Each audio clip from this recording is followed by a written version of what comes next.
मार्च 2021 को जीएसटी राजस्व संग्रह ने हेलो दोस्तों, good morning, welcome to exam point. आज मैं लेकर आया हूँ 5 अप्रैल की करंट अफेयर्स। सब्सक्राइब और लाइक करना ना भूलें। फ्रांसीसी राष्ट्रपति ने दिया तीसरे लॉकडाउन का आदेश। फ्रांस में राष्ट्रपति इमैनुअल मैक्रोन ने 31 मार्च 2021 को देश भर में तीसरे लॉकडाउन का आदेश दिया। गैर जरूरी स्टोर देशव्यापी बंद होंगे। पेरिस जैसे सबसे अधिक प्रभावित क्षेत्रों में स्थानीय समय के अनुसार 7 बजे सुबह से शाम 6 बजे तक पहले से ही लागू कर्फ्यू अब मुख्य फ्रांस में लागू होगा। ओडिशा के 2 दिवसीय दौरे पर उपराष्ट्रपति एम वेंकैया नायडू 2 अप्रैल 2021 को ओडिशा के 2 दिवसीय यात्रा भुवनेश्वर पहुंचे। उन्होंने भुवनेश्वर के राजभवन में एक पुस्तक विमोचन समारोह में भाग लिया, फिर कटक जाकर आदि कवि सरला दास की 600वीं जयंती का उद्घाटन किया। वे 3 अप्रैल 2021 को भुवनेश्वर में उत्कल विश्वविद्यालय के दीक्षांत समारोह में मुख्य अतिथि भी होंगे। सरकार ने 780 करोड़ रुपए की परियोजना को मंजूरी दी। केंद्र सरकार ने कारगिल जांस्कर सड़क के उन्नयन के लिए 780 करोड़ रुपए की परियोजना को मंजूरी दी। जांस्कर कारगिल सड़क को केंद्र ने 2017 में राष्ट्रीय राजमार्ग घोषित किया था।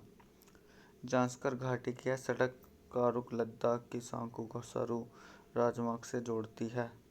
सड़क लद्दाख के सुदूर क्षेत्र से आर्थिक विकास की कुंजी होगी। गुजरात विधानसभा ने पारित किया एक विधेयक। गुजरात विधानसभा ने फ्रीडम ऑफ रिलीजन एक्ट 2003 विधेयक पारित किया, जो विवाद द्वारा जबरन या धोखेबाजी से धार्मिक रूपांतरण को दंडित करता है। नए कानून में आरोपी के दोषी पाए जाने पर 3 से 10 वर्ष की जेल, 5 लाख का जुर्माना का प्रावधान है। यह 2003 के अधिनियम में संशोधन करता है। धार्मिक प्रवृत्ति के उद्देश्य से महिलाओं को विवाह के लिए लालच देने वाली उभरती प्रवृत्ति पर अंकुश लगाना चाहता है। यातायात के लिए खोला गया दिल्ली मेरठ एक्सप्रेसवे।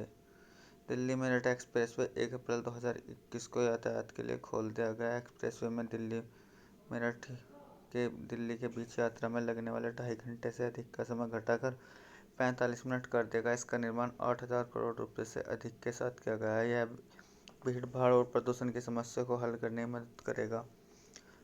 कारगिल में ग्रामीण विकास विभाग ने 1 अप्रैल 2021 को राष्ट्रीय ग्रामीण आजीविका मिशन के तहत स्वयं सहायता समूह के लिए एक दिवसीय प्रशिक्षण जागरूकता कार्यक्रम का आयोजन किया।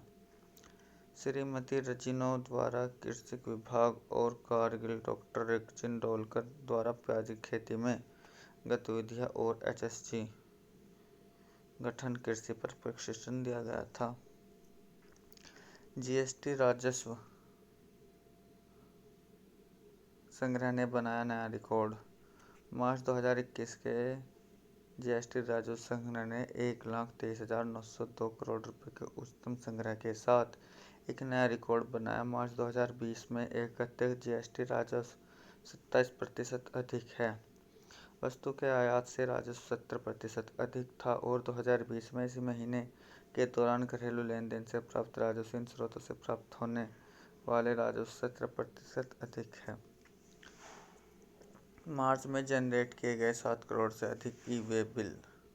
गुड्स एंड सर्विस टैक्स के तहत ई-वे बिल सिस्टम ने मार्च 2021 में नया मुकाम हासिल किया। मार्च में 7 करोड़ से अधिक ई-वे बिल जनरेट किए गए, जो ई-वे बिल प्रणाली के पिछले 3 वर्षों की यात्रा के दौरान किसी भी महीने में उत्पन्न बिलों की सबसे अधिक संख्या है। पिछले वर्ष में कुल 180 करोड़ ई-वे बिल उत्पन्न हैं। ब्रिटेन में सबसे पुराना नमक उत्पादन स्थल। ब्रिटेन के उत्तरी यॉर्कशायर में एक नई पुरातात्विक खोज ने यह साबित कर दिया है कि यह नवपाषाण काल के लोग लगभग 6000 साल पहले इस क्षेत्र में नमक का निर्माण करते थे। यह इसे पश्चिमी यूरोप के सबसे पुराने नमक प्रसंस्करण स्थलों में से एक बनाता है। लोफ्ट शहर के पास एक खेत में की गई खुदाई के नमक प्रसंस्करण के साक्ष्य मिले, जिनमें से लगभग 3800 ईसा पूर्व 3 चूल्हे शामिल हैं। जानवरों के लिए दुनिया का पहला कोविड-19 टीका। रूस ने कोविड-19 के खिलाफ जानवरों के लिए दुनिया का पहला टीका पंजीकृत किया, जिसने परीक्षण के बाद कुत्ते, बिल्लियों, लोमड़ी और जिंक में वायरस के खिलाफ एंटीबॉडी उत्पन्न की है। कोर्निवैक-कोव नामक टीके के बड़े पैमाने पर उत्पादन 1 अप्रैल 2021 में शुरू हो सकता है। रूस ने अब तक केवल 2 बिल्लियों में कोविड-19 के मामले दर्ज किए। माइक्रोसॉफ्ट ने यूएस सेना के साथ $21.9 बिलियन का सौदा किया। माइक्रोसॉफ्ट कॉर्पोरेशन ने अपने होलोलेंस उत्पाद पर आधारित और अज़ूर क्लाउड कंप्यूटिंग सेवाओं द्वारा समर्थित एक समय अमेरिकी सेना समर्थित वास्तविकता हैंडसेट बेचने के लिए एक सौदा किया। अनुबंध 10 वर्षों के लिए यह 21.88 बिलियन तक हो सकता है। हैंडसेट को विभिन्न प्रकार के परिदृश्यों में सूचना साझा करने और निर्णय लेने में सक्षम बनाने के लिए बनाया गया है। महेंद्रगिरी में दूसरा जैवमंडल रिजर्व। ओडिशा सरकार ने राज्य के दक्षिण हिस्से में महेंद्रगिरी में एक दूसरे जैवमंडल रिजर्व का प्रस्ताव रखा, जिसमें एक पहाड़ी पारिस्थितिकी तंत्र में सर्वत्र जैव विविधता है।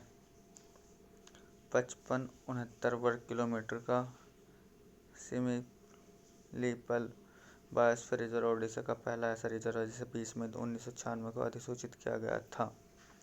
महेंद्रगिरी में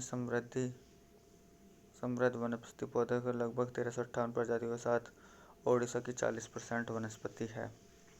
शरण कुमार लिम्बावे ने एक पुरस्कार जीता। 2018 में प्रकाशित उनके मराठी उपन्यास सनातन के लिए डॉक्टर शरण कुमार लिम्बावे ने वर्ष 2020 के लिए देश के सर्वोच्च साहित्य सम्मान सरस्वती सम्मान प्राप्त किया। यह नासिक के यशवंतराव छावन मुक्त विश्वविद्यालय के पूर्व प्रमुख और 40 पुस्तकों के लेखक हैं। वह पुरस्कार पाने वाले दलित लेखक हैं। पहले पुरस्कार में 15 लाख रुपए का नकद पुरस्कार और प्रशस्ति पत्र शामिल है।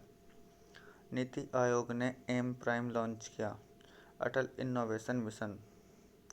नीति ने M prime program for research on innovation, market readiness and entrepreneurship launch किया।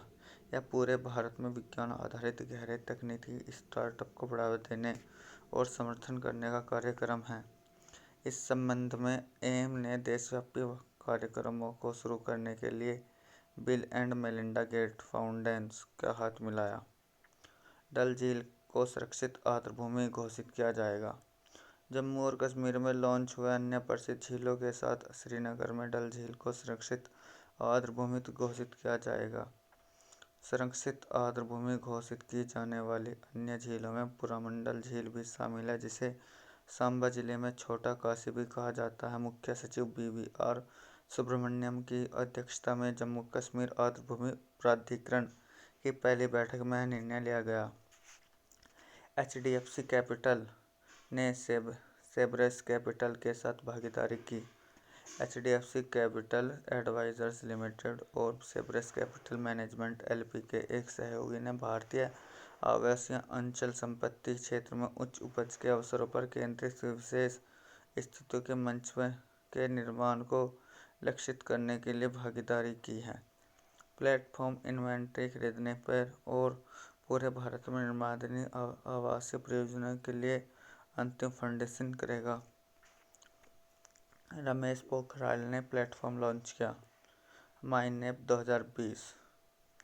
केंद्रीय शिक्षा मंत्री रमेश पोखरियाल निशंक ने राष्ट्रीय अध्यापक शिक्षा परिषद NCTE के वेब पोर्टल के लिए माईनेप 2020 प्लेटफॉर्म लॉन्च किया। यह 1 अप्रैल से 15 मई 2021 तक चालू होगा।